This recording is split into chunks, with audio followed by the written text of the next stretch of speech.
Written by the magnificent Robert Shearman, notably only the second guest director of the series up to that point, and directed by Joe Ahern, Dalek has certainly entered the history books as one of the very best of the new series, and still is one of the very best 14 years on.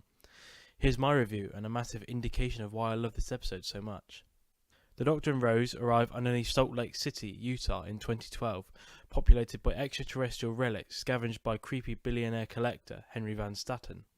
This in itself captured Russell's regular notion of human greed being as dangerous as any invading force. But there's something else particularly nasty lurking in the basement, Metaltron. When the Doctor himself is imprisoned as an alien relic, he's put in a cell next to this Metaltron, and he is horrified to discover that this thing is actually a Dalek. This scene is a clear indication for what the rest of the episode will surely turn out to be. For me, this is one of the finest performances of a Doctor ever. I've come to help. I'm the Doctor.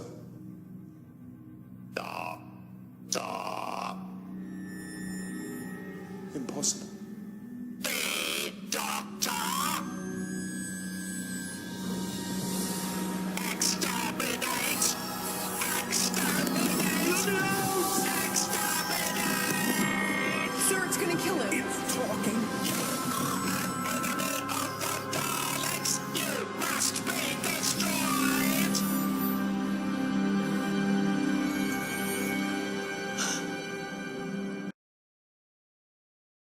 It's not working.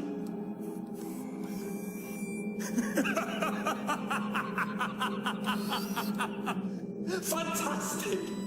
Oh, fantastic! Powerless! Look at you. The great space dustbin. How does it feel? What for? What are you going to do to me? Your race is dead.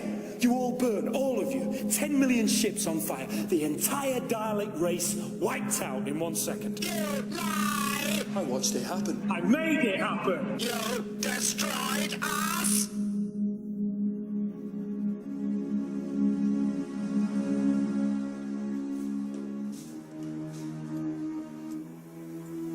I had no choice. And what of the Time Lords?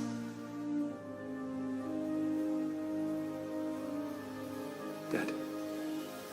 They burnt with you. The end of the last great time war. Everyone lost. And the coward survived. Oh, and I caught your little signal. Help me, poor little thing. But there's no one else coming because there's no one else left. I am alone in the universe. Yep.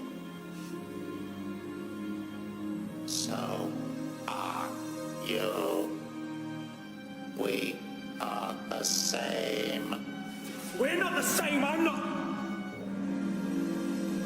No, wait. Maybe we are. You're right, yeah, okay. You've got a point.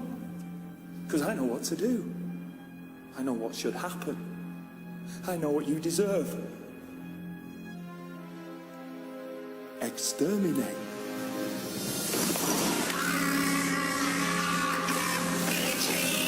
Why should I? You never did. The Doctor's initial terror being trapped in the cage with the Dalek quickly dissolves into pious joy as he realises the Dalek is unable to exterminate him. Although the ranting diatribe which then ensues between the mortal enemies almost chews up the scenery, we, like the Doctor, are all too aware of the destructive capabilities even this solitary Dalek could pose to humanity. The War of Words culminates in a chilling realisation for both Time Lord and Dalek, for without orders to govern it, the Dalek is devoid of purpose or function, while the Doctor, bereft of his people, has been left broken by the terrible consequences of his actions. To coin the iconic phrase, Christopher Eccleston is absolutely fantastic in this episode. Beyond all descriptions of the word, he is in a league of his own. His embittered portrayal of the Night Doctor's fury is almost palpable here, matching Nicholas Briggs' superb delivery as the voice of the equally ravaged Dalek antagonist, word for word. And it is only now in hindsight that we realise how just pivotal this moment was for the new series. Bear in mind that at this point in the revived series' mythology, the Doctor and the Dalek were as much in the dark as we were, having only just learnt the fate that befell Gallifrey during the end of the world. This is the turning point of Series 1. It is where we're provided with the context of the Time War, and we see first-hand of the pure hatred for the Daleks. And it was exactly what we needed. It is no mistake nor coincidence that every single new series Dalek story has included elements of this episode afterwards. It seemed beyond the realms of comprehension for the Daleks to be the threat of Doctor Who once again, and yet here it is, and it gets even better. Doctor Who had returned a month earlier to the kind of mass and critical adulation that surprised almost everyone. But those first 4 stories now looked simply like setups. This episode is where Doctor Who really came back and totally stamped its authority. The iconic foes, not en masse, that would come later, but with a single imprisoned Dalek, a good part of the story actually feels like a two-hander between the Doctor and the Dalek. It was an inspired move, and it plausibly sells how dangerous these things are. Moving away from the more apocalyptic storylines conjured by Russell T Davies, writer Robert Shearman proposes something more contained and claustrophobic, although this doesn't mean he gives up his occasional playfulness these scripts allow. In fact, the teaser contains a very amusing moment when the Doctor notices a familiar face in the museum. Fans will recognise it on the spot and tells Rose it's an old friend, well, enemy. Take on the rather challenging task of reintroducing the protagonist's older, most enduring and popular adversary, Shearman accomplishes the mission by inserting another reference to the past. The Time War and Davros are mentioned more or less directly, while continuing in the darker direction required by the 21st century update. What is so great about the reintroduction of the Daleks here is the fact that this is a singular enemy for once. Never before have we seen just one. An excellent touch is how the threat with this Dalek is not that it will move quickly to get a victim, but that it will slowly but surely capture them. It is patient and methodical, which is demonstrated in the scene when Adam and Rose run away from it. Although they had plenty of time to escape the Dalek, it was able to infiltrate the systems earlier in a way that could be beneficial in terms of exterminating others. Also, I feel the most important death of the episode was Simmons, Van Statten's torturer. While I'd argue it's important as it provides a purpose for the sucker arm after all these years of it simply being a decorative feature for the model. Also, as a death that highlights how these type of actions actually have consequences. And of course, it's the first Dalek kill of the new series, so for that reason alone, it was always going to be a little bit special. What you gonna do? Sucker me to death? The performances here are sharp as expected, with Nicholas Briggs's vocal rendition of the Dalek's dangerous presence standing out. Also worth checking out are the darker undertones on Eccleston's behalf, as this take on the Doctor becomes more serious in this episode than it's ever been, mainly because Shearman makes the bold decision of establishing a similarity between the hero and the nemesis. "Look at you," Eccleston tells a decrepit machine. "You're alone." "So are you," the Dalek retorts. Eccleston acts the hell out of this. This is the Doctor at his lowest, and my god, can you see it. The highlight of this episode for me, however, is when the Doctor and the Dalek communicate via the video screen. This is Eccleston's 9th Doctor to find here, and man does he execute the lines given to him. I shall speak only to the Doctor. You're gonna get rusty. I fed off the DNA of Rose Tyler, extrapolating the biomass of a time traveler regenerated me. What's your next trick? I have been searching for the Daleks. Yeah, I saw. Downloading the internet. What did you find? I scanned your satellites and radio telescopes. And? Nothing. Where shall I get my orders now? You're just a soldier without commands. Then I shall follow the primary order, the Dalek instinct to destroy, to conquer. What for? What's the point? Don't you see it's all gone? Everything you were, everything you stood for. Then what should I do? All right then. If you want orders, follow this one. Kill yourself. The Daleks must survive! The Daleks have failed! Why don't you finish the job and make the Daleks extinct? Rid the universe of your filth! Why don't you just die? You would make a good Dalek.